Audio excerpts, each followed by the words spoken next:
আপনারা নিশ্চয়ই জানেন লালমনিরহাট জেলা একটি সীমান্তবর্তী এলাকা।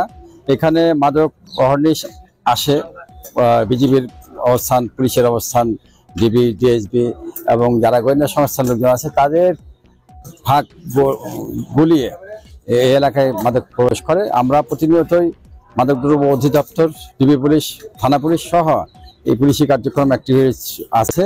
বিভিন্ন সময়ে মাদকদ্রব্য আমরা জব্দ করি, আসামি গ্রেপ্তার করি।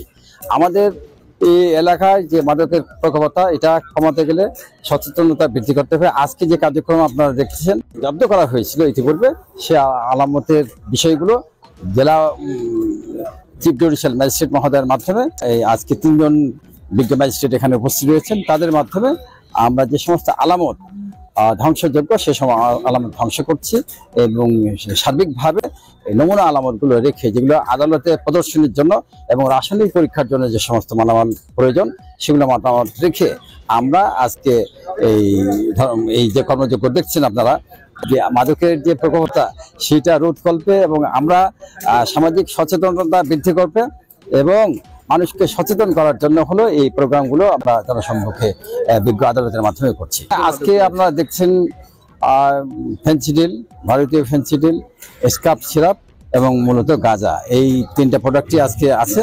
সেগুলোই মূলত আদালতের নির্দেশে আমরা ধ্বংস করছি।